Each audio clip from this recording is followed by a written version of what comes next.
Welcome back to my YouTube channel, where we uncover the hidden stories and true value of old coins. Today, we begin an incredible journey into the world of the 1980 Washington quarter, a coin that may seem ordinary at first glance, but in reality holds layers of history, design, evolution, minting processes, and collector significance that most people overlook. As we step into the rich background of the Washington quarter, we have to travel back not just to 1980, but all the way to 1932, the year this coin series was first introduced in celebration of the 200th anniversary of George Washington's birth. The United States Mint chose to honor the first president of the United States with a circulating commemorative coin that eventually became one of the most widely recognized and circulated coins in American history.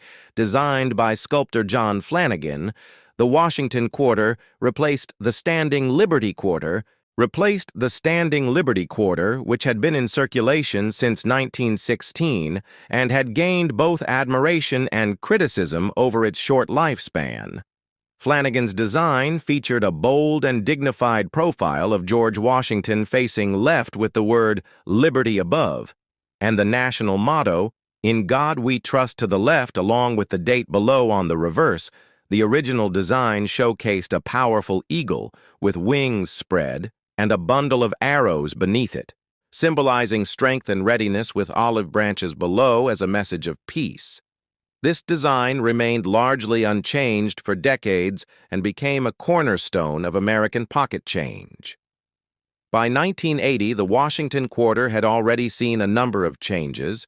Though subtle, they reflected both advances in minting technology and shifts in the needs of circulation and collector interest. By this time, silver had been removed from quarters entirely since 1965 due to rising costs and the need to preserve precious metal resources. The Coinage Act of 1965 mandated the removal of silver from dimes and quarters, transitioning them to a copper-nickel-clad composition. This meant that by 1980, the quarters were made of an inner core of pure copper and outer layers of copper-nickel, creating a durable and cost-effective solution that maintained the coin's weight and size, but affected its overall tone and wear patterns in circulation. Now let's focus specifically on the 1980 Washington quarter. This coin was struck at 3 United States Mint facilities in Philadelphia, Denver, and San Francisco, each mint mark telling a small part of a larger story. The Philadelphia Mint issued coins without a mint mark, as was standard at the time.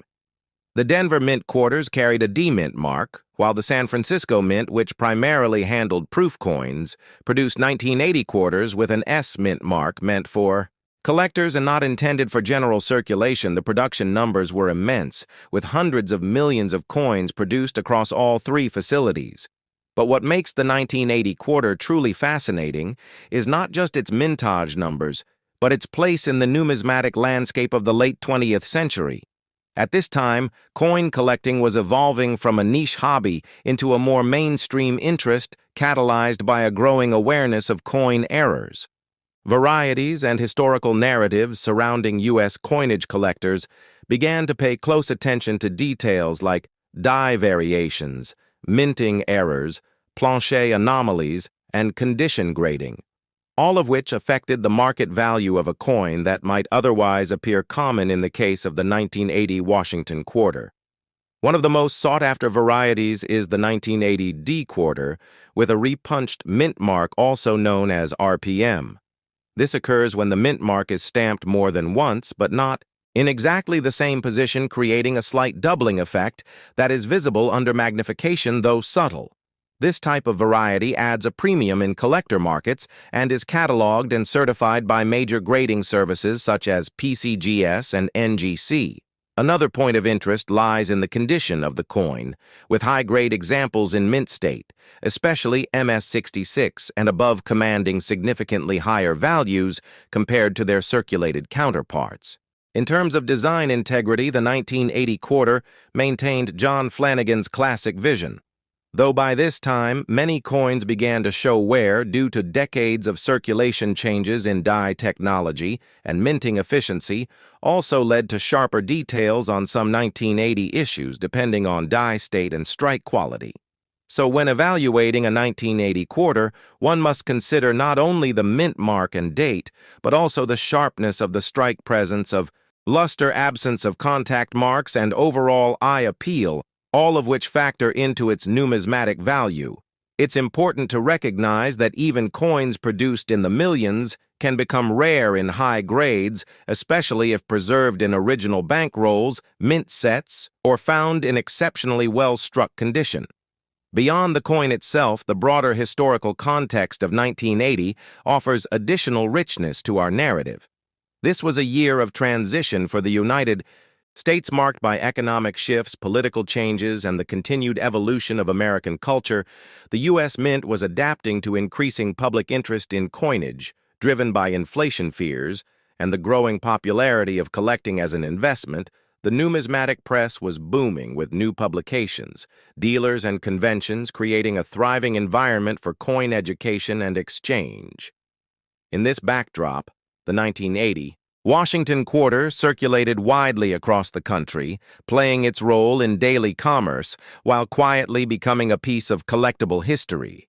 We can also explore the legacy of the Washington quarter through its long life, leading up to the redesign in 1999 with the launch of the 50-state quarters program, an initiative that revolutionized public interest in U.S. coins and led to a dramatic increase in coin collecting across all age groups, but the pre-1999 quarters, such as the 1980 issue, remain a staple of traditional collections, particularly among those who appreciate the historical consistency of Flanagan's original vision and the physical characteristics of clad coinage that defined a generation of U.S. currency.